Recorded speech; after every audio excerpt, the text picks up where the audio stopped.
Maybe just a little quieter. Okay. Alicia Carwall, welcome. We're glad you're here at the conference today. Today's presenter for this session is Catherine Johnson. I'm just going to take a moment to read her bio and then we'll let her take it away. So, Catherine Johnson received her Bachelor of Business Administration, Juris Doctor, and Master's in Higher Education degrees from the University of Iowa. Prior to joining the team at Disability Rights Iowa, Catherine's work included serving as the Assistant Dean of Students at St. Louis University School of Law, the Director of Student Legal Services at the University of Iowa, and a disability rights attorney at Disability Rights Center of Kansas. Before becoming the Executive Director of DRI, she was the director of the ADA Resource Center for Equality and Accessibility at the University of Kansas. Catherine has devoted her career to impactful civil rights work on behalf of individuals with disabilities. Thank you so much for being here. Thank you for that lovely introduction, and thank you all for joining me. This is the worst time to present right after lunch, right? So I hope everyone had the big brownie and has lots of sugar and is ready to go. We're going to try and cover a lot today. There are a lot of different federal disability rights laws that I'm not going to talk about today. I'm really going to focus on 504 of the Rehab Act, the Americans with Disabilities Act, and I'm going to talk a little bit about IDEA because I think it's important as parents, you know the scope of that law and other laws that replace it as your children age out of high school. But anytime you have a question, please indicate. I'll bring the mic to you so we can make sure to capture your question for the videotape, and then we'll try and answer the questions in the moment that they come. So I've got a lovely person helping me behind me. Let me get out of the way so you can see the slide. Thank you for your assistance.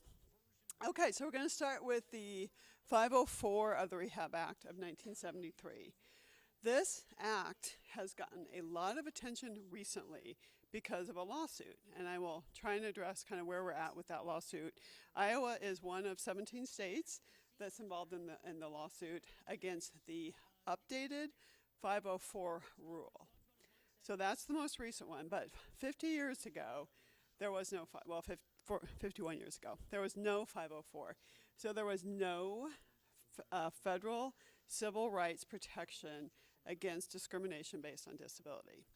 So the significance of 504 is that it was the first ever federal civil rights law that prohibited discrimination based on disability. This law applies to only federal agencies or any entity that receives federal funding. Now this is broader than you might think. So hospitals receive Medicaid, schools, higher education receives lots of different federal funding through financial aid. Any school that receives any penny of federal assistance is open to 504 requirements. So that's really significant. The new law that just started, the new rule, which happened 2 years ago when 504 was updated, now includes very specific requirements for hospitals, healthcare, social services, and children's welfare services. That is significant. Just tuck that in the back of your mind so we can talk about that later. The older 504 did not have those very specific protections. This law does not apply to any agencies that don't receive federal funds, private companies, which is more probably than federal agencies, right? So the huge scope that does not apply. Private schools that do not receive federal funds. So there are some private schools that receive federal funds through a reduced lunch program. That entity is then required to follow 504. If the school doesn't receive any federal funding at all, 504 does not apply to that school. That's important when it comes to disability protections. That means the students in that school and employees cannot use 504 as a request for access to the school. That school can discriminate based on disability because 504 does not apply to it. Yes, one. Since Iowa has the new state choice, Is that considered federal money? That is a great question. So you're talking about the private voucher program? Yes. So if a parent makes the decision to take their child out of a public school, which is required to follow 504 IDA and ADA, and make the choice to put them in a private school, to answer your question, I'd have to know if that private school receives federal funds or not. If they have a free reduced lunch program, if they accept Medicaid, that would be federal assistance that would require that school to follow 504. It's not a state thing, it's a federal thing. Yeah, so the school choice, yeah, is a federal fund. It allows a parent to take, I forget how much money, maybe $8,000 or something like that. Yeah, and apply it to private tuition. That is a state bill. That has nothing to do with a federal requirement to follow federal law. Does that make sense to everybody? Okay, great question, though. Okay, let's go forward on 504. So what the protections under 504 are, and this is just what the law says, so forgive me, it reads a little awkwardly, but it says recipients, so that's any entity that receives these funds, may not deny qualified individuals an opportunity to participate in, benefit from federally funded programs, services, or other benefits. So that means everything I do, if I'm a federal entity and I make things, I provide services, I do goods, all of that has to be equally accessible to individuals with disabilities, right? They can ask for accommodations to access those services. If I am hiring people, I cannot discriminate based on disability. I cannot tell someone I'm going to fire you because you have a disability. I can't deny promotion because of disability. And I have to provide reasonable workplace accommodations under 504. I cannot deny access to program services, benefits, or opportunities that result from physical barriers. So you have to think back. This law is from 1973. Now, not everyone in this room was alive in 1973, but if you were, you know the world was an inaccessible place, right? There was no such thing as ramps, stairs everywhere. Our buildings were not accessible. So a lot of the early disability rights advocacy was really about physical accessibility issues. The laws we have in place today have really made it very clear what buildings have to be accessible. So a lot of the things historically that were barriers don't exist in the same way today as they did 50 years ago.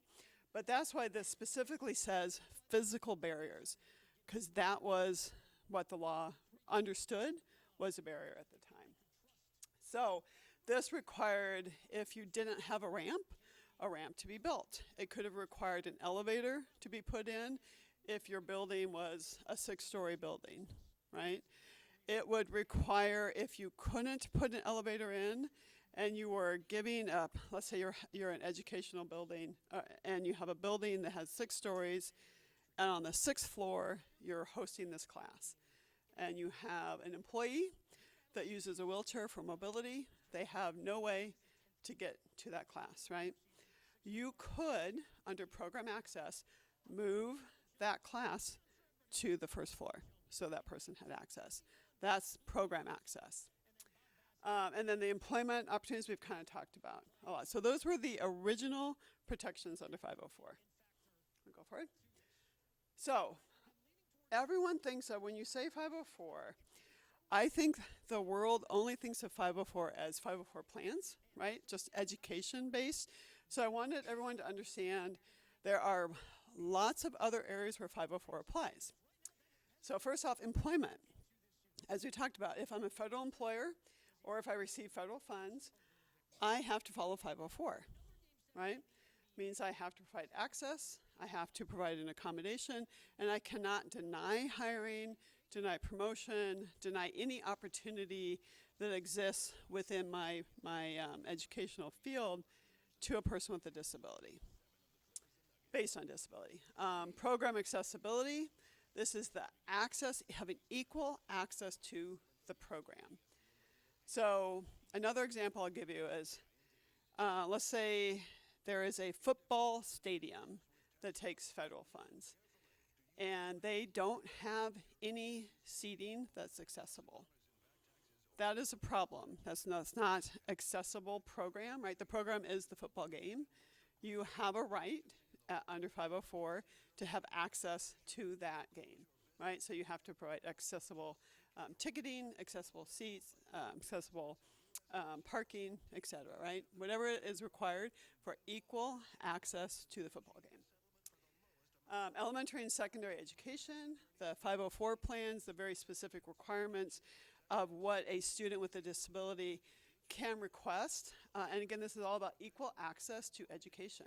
A 504 plan is meant to provide equal access to the educational programs. So it's meant to remove the barriers that exist.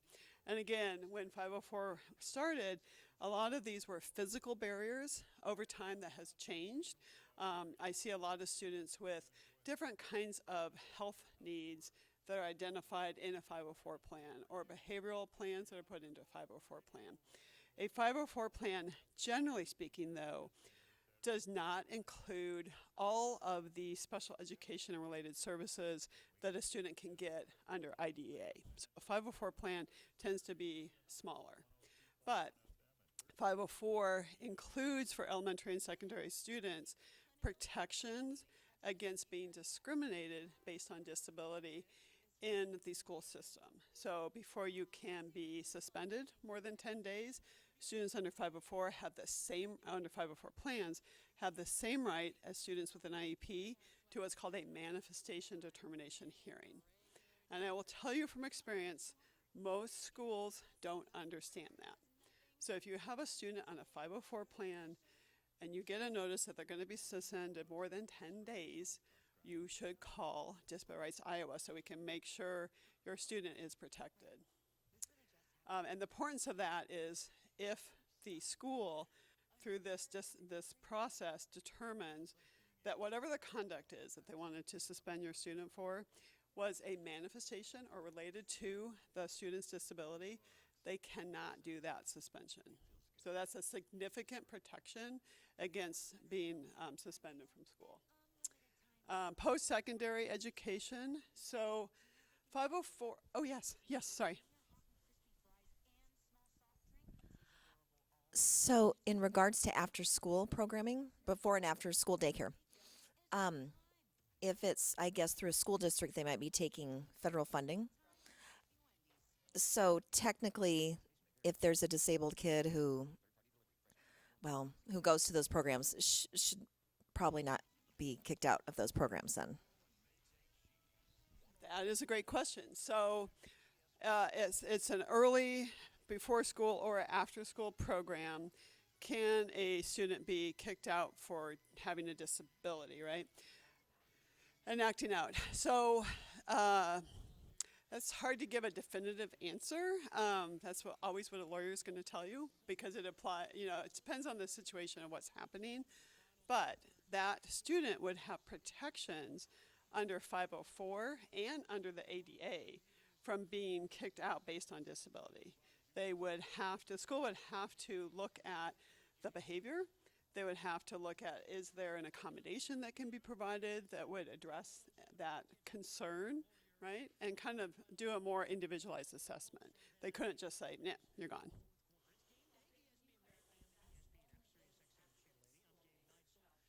Yes.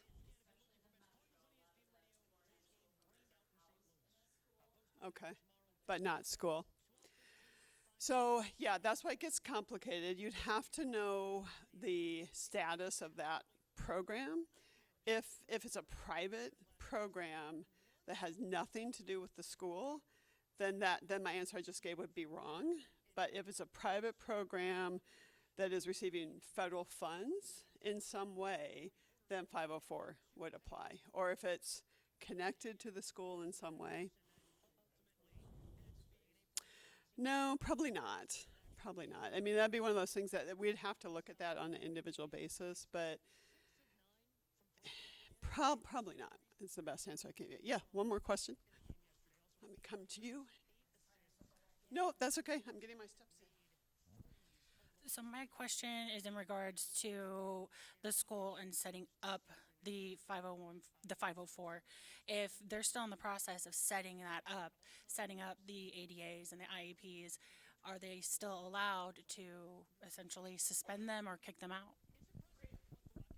A great question. No, not without those protections I just mentioned. So the 10 days of out-of-school suspension is the important thing to know.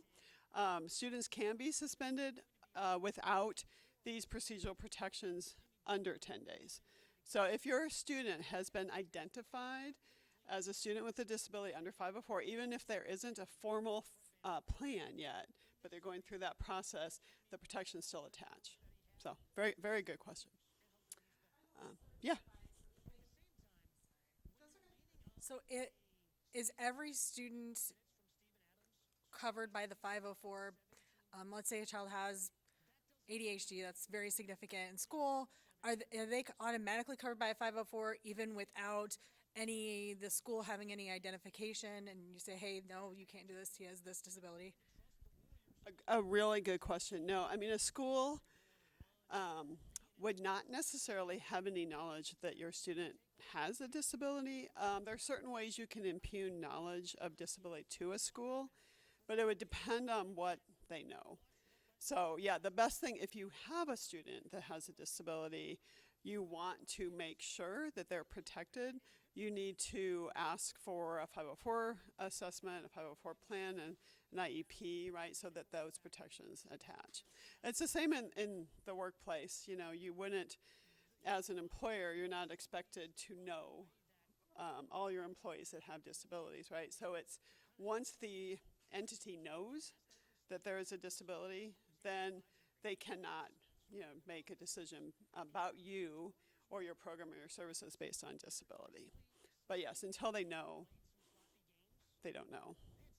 But that doesn't mean they can have policies that are discriminatory, if that makes sense. So it's the general policies have to be non-discriminatory, but then as it applies to your student, they could say, well, we didn't know. And that's oftentimes what you'll hear from school districts or an employment situation. Well, we didn't know this person had a disability. We were just taking action. Okay. Post-secondary education, 504 protections apply to post-secondary education also. So it's the same protections we've been talking about, and it's also the ability to ask for an accommodation as a student if you need it. You can have a 504 plan in higher education. You cannot have an IEP plan under IDEA in higher education. And we'll talk a little bit more about that in a minute. Yes? If a student has a 504 in secondary education, do they need to reestablish that? Okay. Yeah, that's a good question. So a 504 plan for secondary is probably going to be very different than the needs in higher education or VOC. Yeah, so you would have to go through whatever process that higher ed institution wants you to go through, reestablish a new plan. Yeah. Yeah, yeah. I'm coming from the world of early childhood. So what does that look like? Because that's not specifically listed. So early childhood under 3? Probably 3, 4, 5. Yep. I would say 504. Again, it's all, you have to go back to, does 504 attach, right, to that entity? And if it attaches, then yes, all of these protections we're talking about would apply. And under early childhood, the number 5 on this, health, welfare, and social services, is the brand new section that this new rule that was just passed, that's the controversy in the lawsuit that we have going on right now, adds certain protections and very detailed requirements for health, welfare, and social services. So probably the early intervention, early services for kids would fit within that. So, yeah. Is there a difference between something that's federally funded versus state funded? Yes. So the difference is in the 504 protections. So if an entity only has state funds, 504 protections will never apply to that entity, but the ADA will, right? So this is why it's important to know what is the law that applies to the situation I'm in, what am I asking for, and what is the entity that I'm trying to get access to, right? And if it's an entity that receives federal funding, you most likely can use 504 protections and ADA. If it is a state-funded only entity, you cannot use 504. Okay. Now, it doesn't mean people don't do it, but what happens oftentimes is I will see parents ask for something under 504, and they'll be denied because 504 doesn't apply to the entity. And then the parent doesn't understand why it's been denied because people are notoriously bad at explaining why something's being denied. They'll just say denied. So then you think, right, because you would, well, they just denied because they denied. I'm going to keep fighting this. Well, you're wasting your time if the law doesn't apply, right? So that's why I say it's important to know these differences. And it is confusing between what applies to what. You can always call us and ask if you're confused about that. Yes. Wondering with the changes that are happening, if there's not going to be money coming from the federal government and things are going to be allocated to the states directly? What's going to happen with all of this? That is a question that I wish I could answer. I don't know to answer you. I can't say. I have my own personal opinions about all that, but we probably should not get that far off track. But yes. Oh, okay. Oh, I'll just keep coming back and forth. Yes. So question about, you mentioned that 504s can be plans can be carried into higher education. In your experience, do you see that they are actual plans that students have?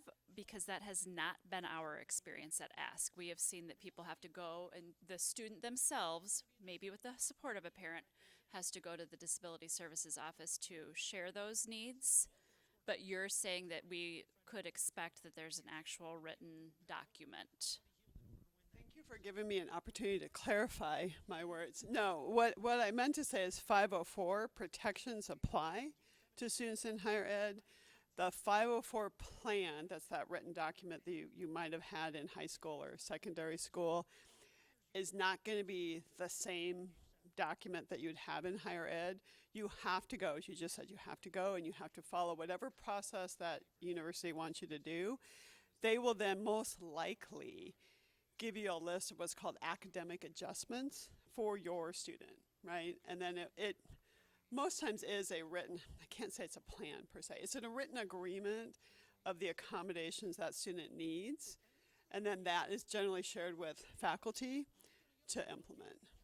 Is the general process for how that happens. So it's not a 504 plan like you're all used to thinking of them, but it's academic adjustments under 504.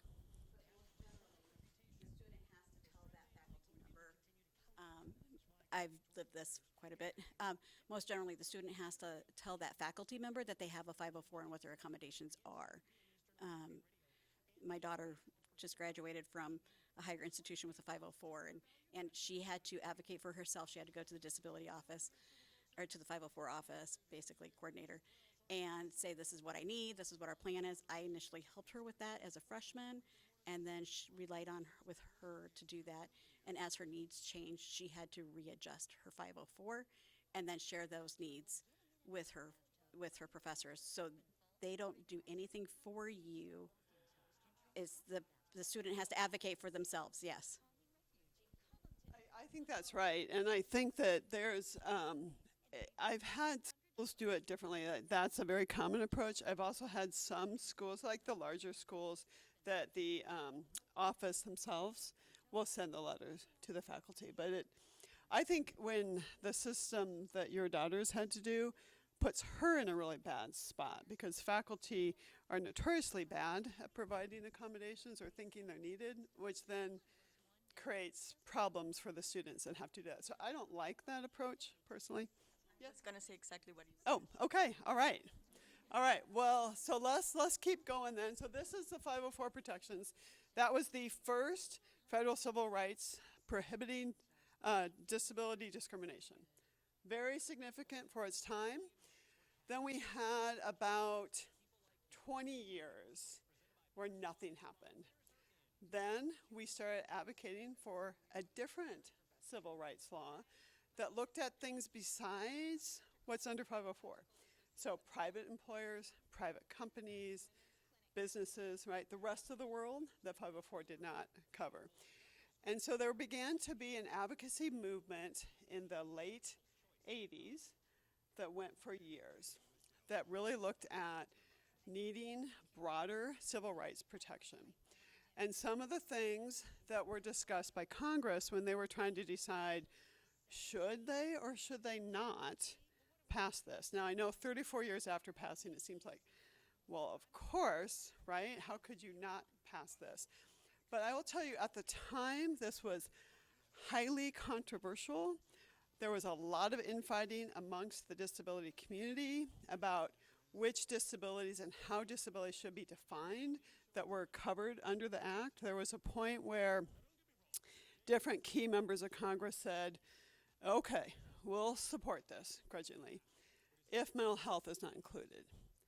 And there was a meeting of all the great disability advocates at the time on that topic. And the community said, no, we're going to have disability defined broadly. Mental health is going to be included. So the reason Congress didn't want to include mental health is the cost factor. They thought it would be too broad and too expensive.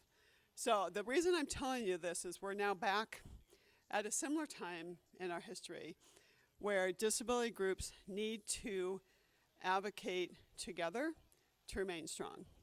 We are at risk of having lots of our rights taken away, lots of our funding taken away, and we really need to speak with one voice on the importance of our community and our needs and our rights. If we start splintering off into different groups, I have concern about the powerful message that we have when we're united. So, and you can see this like in history. If we had not stood together and advocated for the ADA as a community, I'm not sure it would have been passed. That's how strong the opposition to this was. So I just kind of offer that for historical reference. But some of the things that Congress found when they were looking at this is that there was a uniform lack of access to public buildings and bathrooms.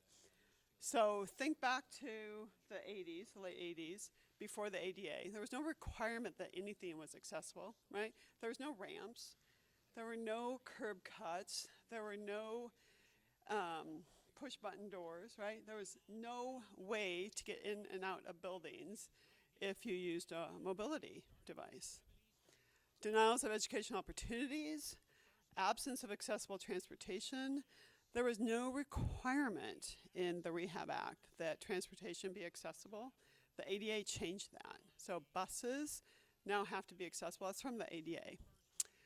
There was an alarming rate of poverty. People with disabilities were not able to work.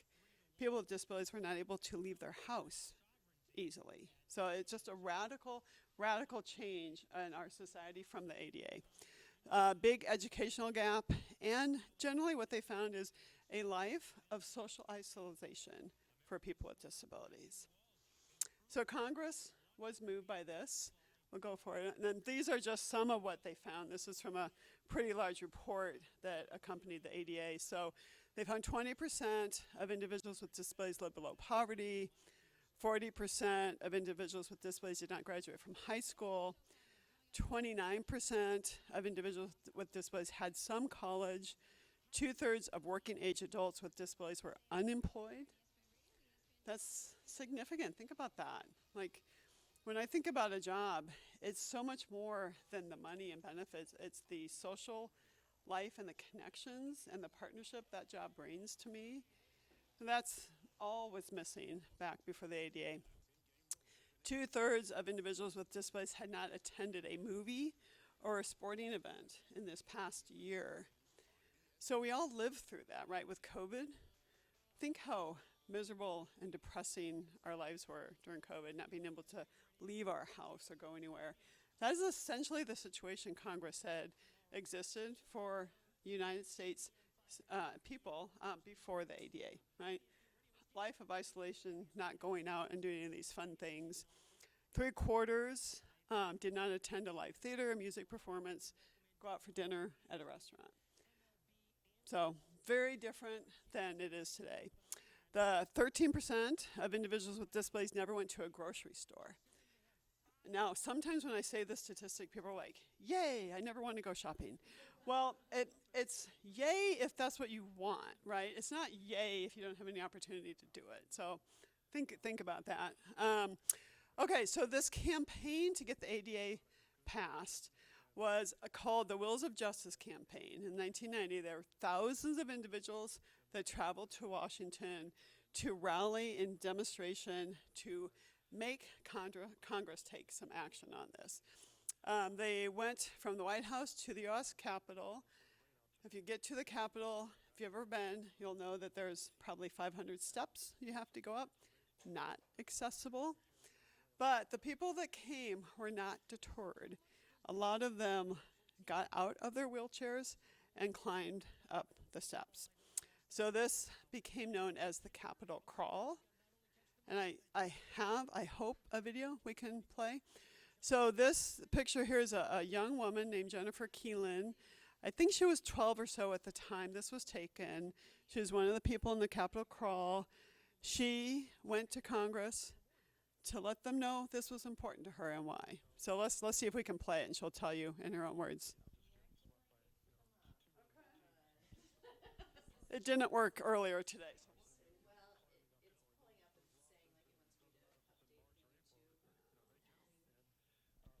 Well, what she talks about, so the first picture is her the day of. The next picture is a more recent photo of her. She's probably close to 30 by now, but this became a life of advocacy for her that started on these steps. She has in her back pocket some information about why the ADA was necessary, and she gets up to the top of the steps and she pulls it out, and she's like, there you go, Congress, right? And so she was really powerful. She went on to be an advocate. That's what she still does. So she's still in D.C. She's still working in this field. You'll get this PowerPoint eventually. It should work. It's one of these things. I tested this morning. Worked fine. It never works for me here. But anyway, watch. It's about a minute, but it's really impactful. I would urge you to watch it. So all of this advocacy led to President Bush signing the ADA July 26 of 1990. So a comprehensive civil rights law. It had 4 goals when Congress passed it. The first goal was for all people with disabilities to have equal opportunity to all that life brings, right? So there's different titles of the ADA that apply to different parts of life, but that was the big goal. Full participation in all of society. Independent living. So this is the ability to live in a community of your choice with appropriate services and supports, right? And again, it's important to remember at the time the ADA was passed, a lot of our community was living in institutions still. So this was a radical thing to say at the point. Live in the community independently where you want to live. And then economic self-sufficiency. This is really all about a job.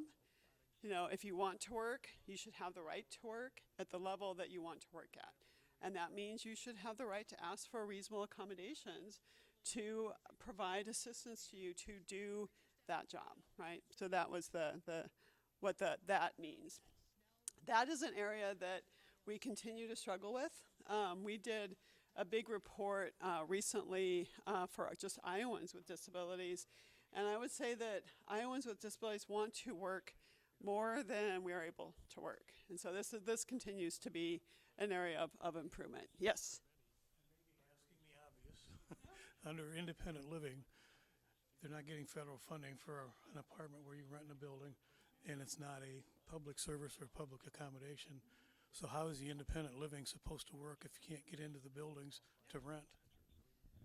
Yep, that's a great question. So independent living was a goal that Congress had, and how this has been interpreted over time in the ADA is through, it was a U.S. Supreme Court case that was based on the ADA called M.H.Ed, and it requires for Medicaid services and supports that you might have had to go into an institution or congregate care setting in the past to be transferred to the community of where you want to live. So those services come with you, or you have a right to have those services so that you don't go into an institution. So that is the part of the independent living plan and goals under the ADA. But you're right, the ADA does not itself provide funding to allow that to happen. So it's other things. And then there's fair housing requirements, which is a different federal law that has a lot of anti-discrimination and accommodations in it too. Yeah.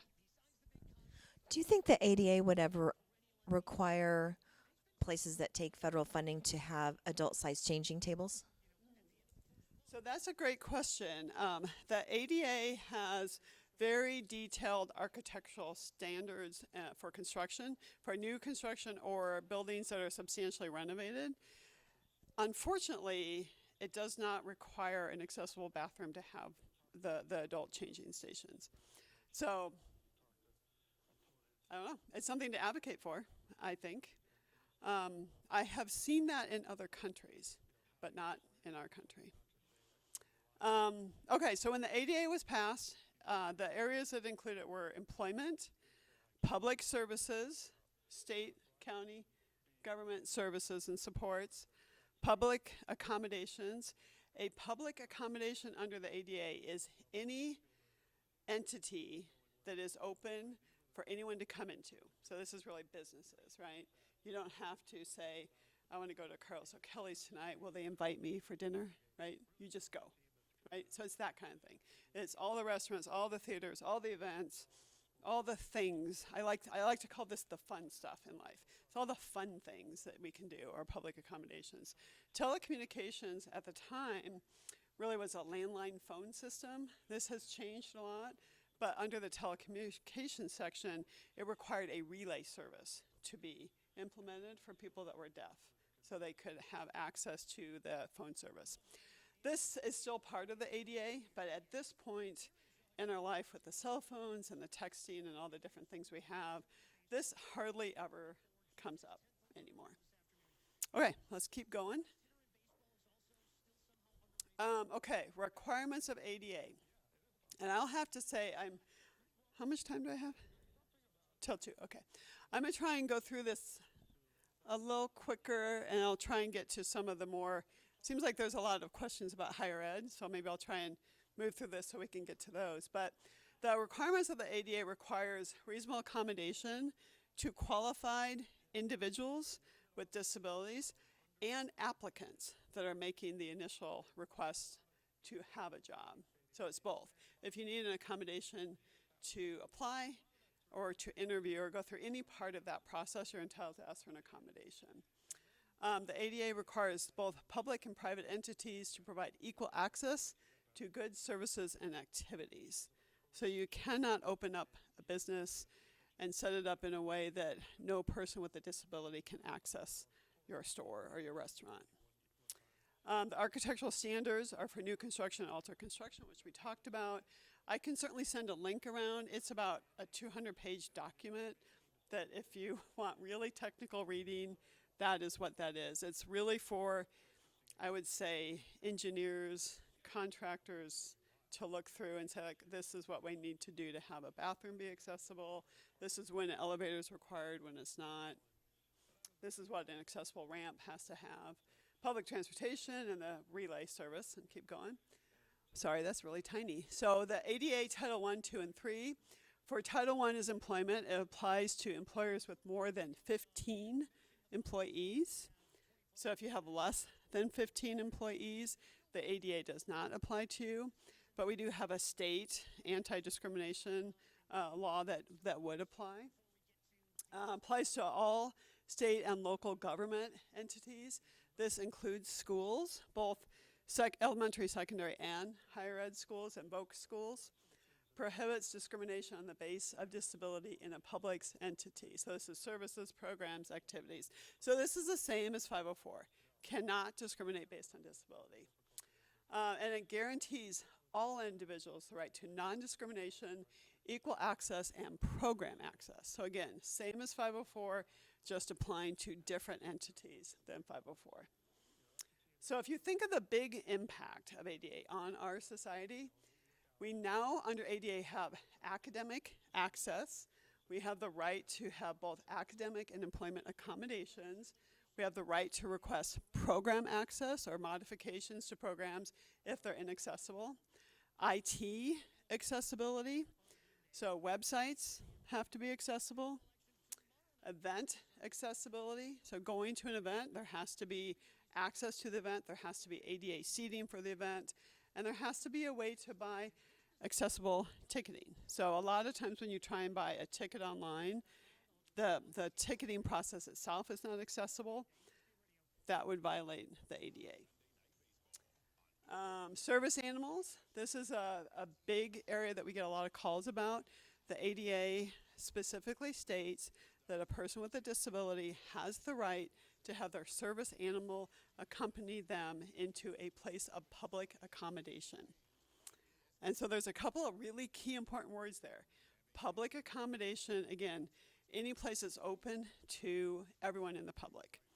That doesn't mean the service animal can come in with you to a private place. So generally speaking, your own office is not considered public. And so just think about that. Like within wherever you work, do you allow public to roam freely throughout your office? Probably not, right? That is not a public accommodation. That doesn't mean you can't bring a service animal to work, but it means you're going to have to go through the reasonable accommodation process that your work has set up to bring your service animal in. But there's very specific requirements under the ADA for a service animal. It is either a dog or, in rare cases, a miniature horse. Now, I've only had one miniature horse service animal case in my entire career, and it was joyful because these horses they're amazing.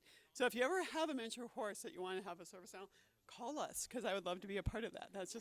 They're just amazing, and then you don't see them very much. But a dog that's a service animal has been individually trained. It could be individually trained by the person or by a certificate, process. That's not required, and that's also very expensive. But they've been individually trained to assist that person with a disability-related task, right? And it's a specific task. It might be bring me clothing, help me put on my shoes and socks, help me get out the door, be a brace for me to lean against, push an elevator button, whatever it is, right? If that dog has been trained to do that, then they are a service animal, and they are able to come with you wherever you go in a place of public accommodation, as long as you have them under your control. If you bring an animal into a place of a public accommodation and it's barking and jumping on people and having accidents, that's not considered under control. But honestly, I've worked with service animals a long time. I've never seen one behave in that way. You never even know they're in the room most times. They just lay very quietly under the desk. But that's the service animal. As I said, very specific standards for what new construction and significant remodeling of buildings has to have to be accessible. Again, I'm happy to share those guidelines with you if you want them. And then requirements for listening systems in assembly areas. So in large areas, the ADA requires you to have different kinds of listening systems in certain numbers. So they range from an FM receiver, which if I had it on, you would just think I'm wearing a microphone, because it kind of is. And then the person who would have the other part of it would wear it on their head, or it would connect to their hearing aid, and my voice would go directly to them. It would help nobody else in the room. That's one. That's the least expensive, and I'd say not as good type of listening system, but that's the one that most people can afford, so they'll have that. In a large assembly area, the best thing to do is what's called a looping system, and it's something you have to have someone come in and install. Generally speaking, it's cables in the floor with microphones up in the ceiling, and it takes all sound and takes it directly into a person's hearing aid. The hearing aid has to have a T-coil setting, and then it connects. And probably now there's a Bluetooth setting too, because we're so advanced with technology. But what that does is it allows every single person that has a hearing loss to benefit from that at the same time. So my voice would go to everyone in here if we had a looping system and you had the receiver on. Okay. So kind of summarizing then, we've had the ADA for almost 35 years. This expanded the protections of 504 beyond federal government and beyond those agencies that have federal assistance or federal funds. Title I, as we said, 15 employees. This is not federal employees. So keep in mind, this is private business employees. Title II, state and local government, exactly the same requirements as the federal government under 504, just applied to different governmental entities.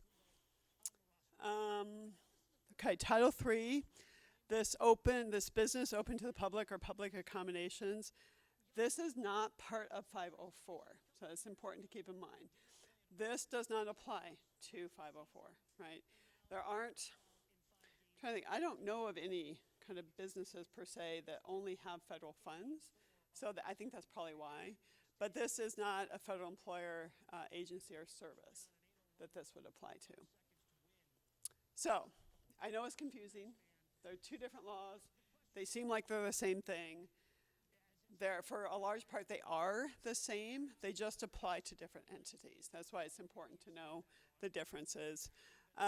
Because there's also some overlap. So sometimes 504 only applies, sometimes ADA only applies, sometimes both of them apply, right? And then you get to say, I want to advocate for my rights under both of these, or I want to pick one. And there are a lot of strategic reasons why you might want to do that, kind of depending on the situation. Yeah. Okay, so my question is, a lot of this is for people with physical disabilities, and with the rise of autism, what would be considered an accommodation for those people? Because that's so fair. That's just so broad. That's pretty broad. It would depend on what barrier to access they're experiencing, is what I would say.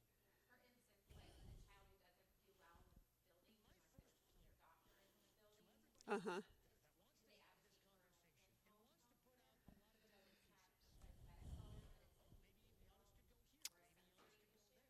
I would say you and I should probably talk separately. Yeah, yeah.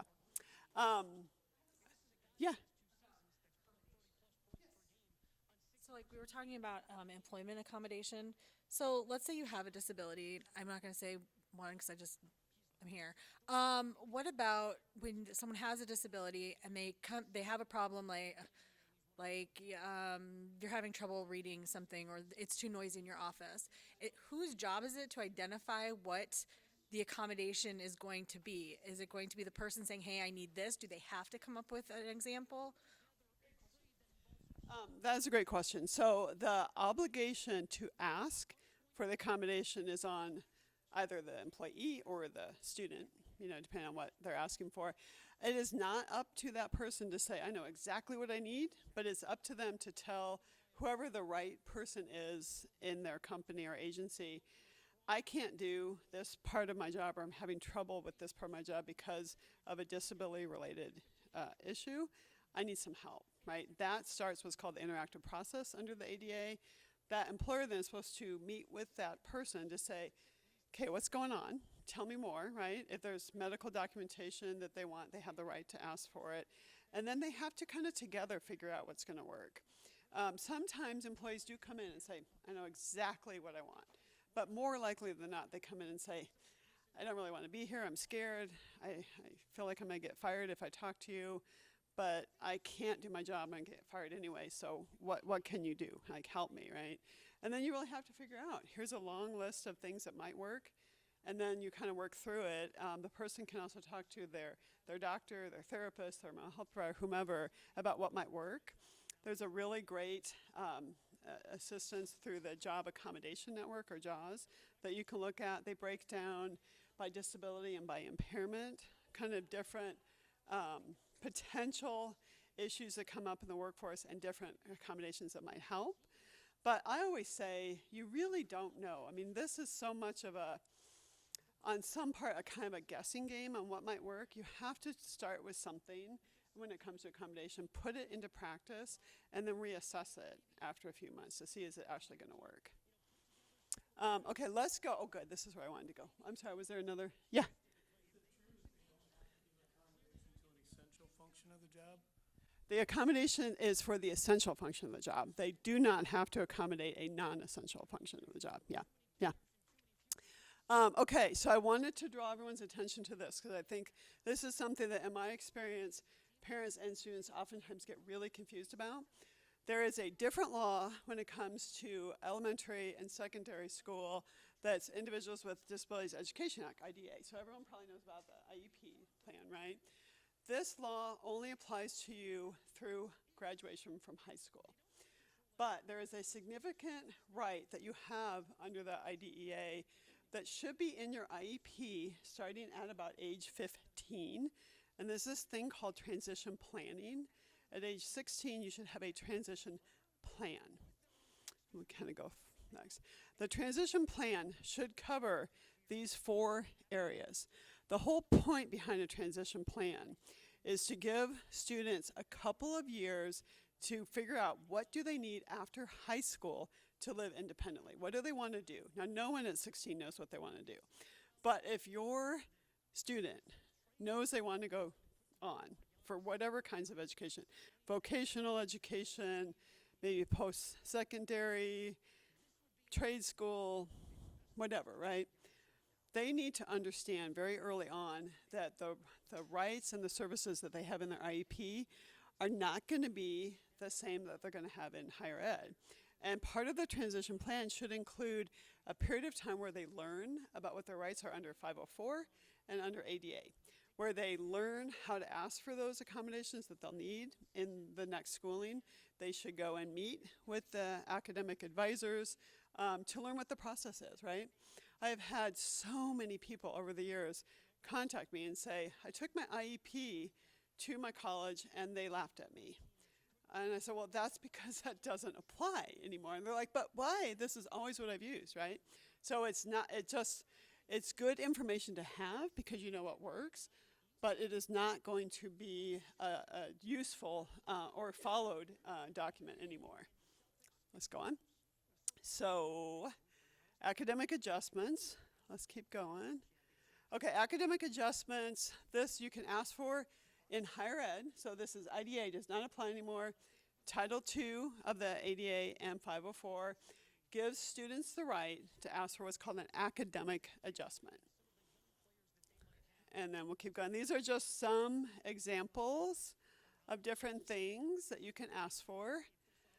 ASL recording, notes, that all probably looks pretty familiar. Let's go to the next slide. So what's not required is to essentially change the requirements for graduation, right? Most programs in higher ed will say, you have to take 100 hours for this degree in 4 years, right? And it has to include all these different requirements. That's going to be the requirements, right? You can't change that overall requirement. You might be able to ask for an accommodation to say, you know, I just can't get through that math course because I have a math disability. Instead of math, could I substitute a logic course? That would be a reasonable accommodation. But to say, I can't take 100 hours, could I take 50 and still get the degree? That's never going to be a reasonable accommodation, right? So there's certain requirements that you have to be able to meet. The one thing I wanted to really make clear, because this is also, again, something that comes up a lot, is that with an IEP, you oftentimes will have paraprofessional support. You'll have different OT, PT, different services, right, that students and parents get really accustomed to having. In higher ed, none of those are included in 504 or the ADA. All of those are considered personal services that you, as a student, have to provide for yourself if you need them.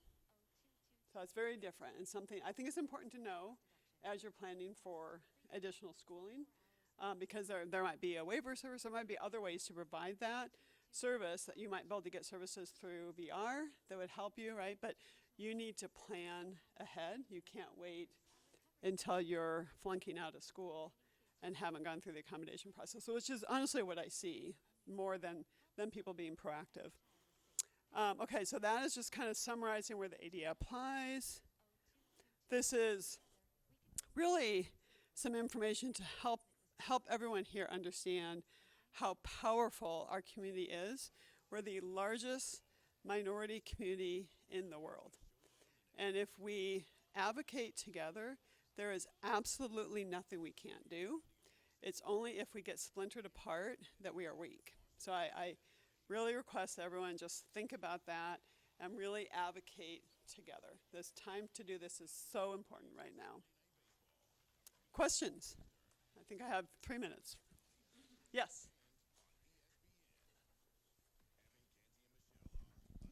In going from high school to higher education and so on, and even in transition, if the student is a student that cannot communicate very well, so how does one go about all of this? So doing the transition service? Yeah. Yeah, so I would hope for a student that has difficulty communicating that they have figured out some accommodations that help with communication, and that might be the first starting point. No. The student can ask for assistance from a parent or a friend as an advocate to come and help with that. And most schools will allow that. You know, if the student needs mom, dad, / whomever as an accommodation to ensure effective communication, that's an option. Title II of the ADA has a whole effective communication section where anyone who's covered under the ADA has to be able to provide effective communication. Oftentimes this means ASL or recording or notes. So it'd really be thinking through how could a student that has this communication difficulties communicate if mom, dad, whomever was not there, what is needed, and then making sure that's in place.